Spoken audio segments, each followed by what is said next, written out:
dari kondisi di lapangan, memang banjir kali ini lebih parah dibanding banjir 5 tahunan, 5 tahun lalu, lebih tinggi begitu. Nah, langkah yang pertama, nah tentu kami akan mengkoordinasikan apa yang perlu dibantu eh, oleh Kemendagri dalam hal ini mengkoordinasikan dengan pemerintahan daerah sekitar untuk mendukung pemerintah Kota Bekasi mempercepat proses pemulihan itu. Ya.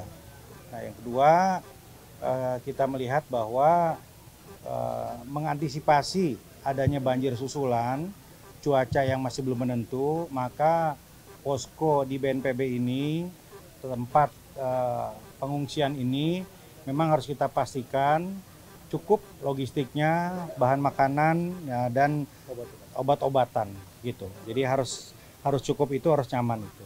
Yang kedua, ketiga, kita akan bantu pemerintah Kota Bekasi untuk melakukan pembersihan. Tadi kami keliling melihat masih banyak rongsokan sampah yang menumpuk ya, ada tempat tidur, lemari dan lain-lain. Warga itu nggak mampu. Dan pemerintah Kota Bekasi juga kapasitasnya harus dibantu. Ya, kami paling tidak sudah mengupayakan, tadi saya telepon langsung Mas Pramono Anung, Gubernur Jakarta, yang akan mengirim truk sampah bala bantuan begitu ya, termasuk tenaganya. Tenaga yang bersih-bersih itu akan kita bantu juga. Yang berikutnya juga diperlukan alat berat ya untuk melakukan pembersihan. Nanti alat berat juga akan kami kirim ke sini dari pemerintah sekitar ya. Yang utamanya yang langsung bersedia adalah pemerintah Provinsi Jakarta gitu.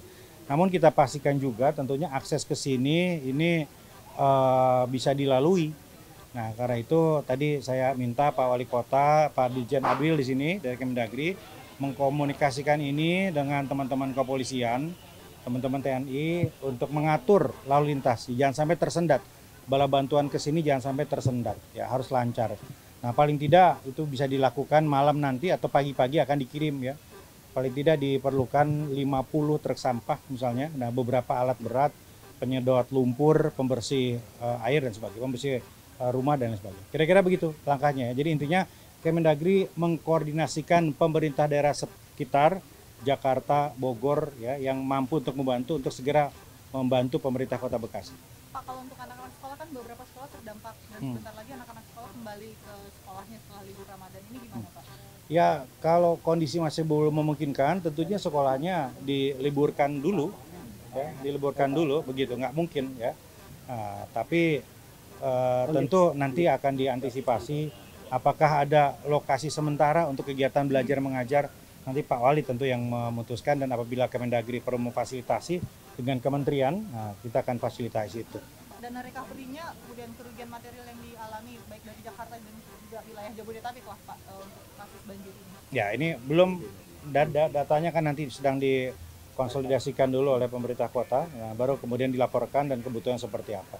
Tetapi untuk sementara ini kami melihat sudah masuk donasi ya, donatur ya, berupa natura, barang-barang dan lain-lain.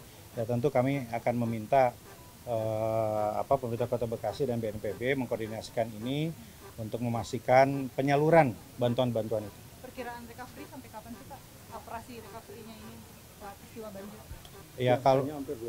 Kalau seperti ini 1 atau 2 minggu begitu ya, dengan catatan tidak ada lagi banjir dengan skala seperti kemarin. Pak, ini kan bisa dipastikan ke depan juga diprediksi akan menjadi curah hujan yang tinggi di wilayah Bogor gitu Pak. Nah, ini kan banjir di sini kemarin disebutkan 90% itu dari kiriman, bukan dari hujan gitu Pak. Nah, apa sih dari pemerintah pusat langkah antisipasinya, apalagi ini kan daerah yang sebetulnya langganan banjir Pak, udah bosan warga banjir terus gitu. Ya. Mitigasi yang biasa dilakukan terkait dengan banjir di seputar Jabodetabek Punjur ini adalah memastikan ketika ada peringatan atau early warning dari BMKG, maka dihimbau para camat lurah untuk meminta warga tidak berada di lokasi rawan di lintasan itu, gitu. Apalagi di daerah-daerah yang memang langganan banjir, bisa di lintasan sungai, di pemukiman, itu langkah pertama. Langkah kedua, ya tentu kita melakukan semaksimal mungkin upaya-upaya normalisasi ya, saluran, pengairan dan sebagainya begitu. Nah, itu yang bisa dilakukan. Tapi saya kira yang sangat diperlukan sekarang adalah penanganan jangka panjang. Ini kan sebetulnya sudah dibangun turap ini setinggi 6 meter pada tahun berapa Pak Wali? Ya, 2 tahun yang lalu. 2 tahun yang lalu, tapi ternyata kurang juga. Ya artinya mau dibangun berapa meter lagi? Ya kalau ditambah lagi kan bukan seperti itu. Artinya harus ada penanganan terintegrasi di hulu seperti apa. Nah karena itu nanti kita akan koordinasikan solusi yang dilakukan oleh pemerintah daerah yang ada di lintasan dari hulu ke hilir ini untuk langkah-langkah penyelesaian secara permanen mulai dari hulu. Tapi bisa dipastikan sampai hingga saat ini tidak ada korban jiwa atau meninggal dunia. Pak Wali bilang alhamdulillah tidak ada. Ada catatan di rumah sakit ya yang harus dievakuasi karena memang rumah sakit umum daerah itu terkena juga ya di situ ya. Tapi Pak Wali tadi kami apresiasi karena telah melakukan langkah-langkah cepat untuk melakukan evakuasi dan memastikan yang darurat ya, yang operasi dan lain itu ditangani segera. Listrik dimatikan dulu ya karena memang masih rawan begitu ya. Nah, tapi tentunya ya Pak Wali akan mengkoordinasikan itu listrik. Air sih masih mengalir tadi, masih mengalir. Iya. Sampai kapan kira-kira? Mudah-mudahan nanti sore kalau memang hasil pemeriksaan PLN clear akan dinyalakan. Ya, hari ini PLN sedang memutar ke rumah-rumah warga. Ya, supaya jangan sampai nanti begitu dinyalakan ada kabel yang koslet atau ada yang putus dan lain-lain. Pak Wali, tapi ada koordinasi nggak sih dengan warga? Pak Wali, ini kan warga sering banget kena banjir gitu ya. Ada upaya untuk mengajak warga untuk dipindahkan gitu Pak Wali, atau disediakan rumah susun seperti yang mau digaungkan di Jakarta gitu Pak Wali? Ya, tadi kan sudah ada permintaan. Saya sudah buatkan catatannya. Tetapi sebetulnya 5 tahun yang lalu pada saat saya sebagai masih Kepala Dinas Pekerjaan Umum sudah pernah melakukan inventarisasi itu. Tetapi kan kembali, rumah itu kan punya sejarah, rumah punya kenangan, rumah punya cerita.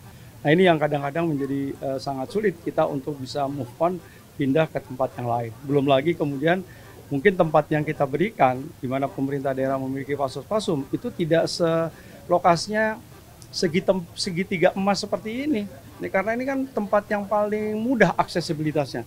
Sebentar masuk tol udah seperti di Jakarta, udah seperti di Bandung. Jadi memang aksesibilitas ini kan 1x24 jam relatif mudah dijangkau. Ya, jadi saya kira pemerintah tentu tetap akan menawarkan ya, dan saya sudah sampaikan kita inventarisasi kalau memang ada yang siap, kita juga punya skemanya yaitu dengan mendirikan rumah susun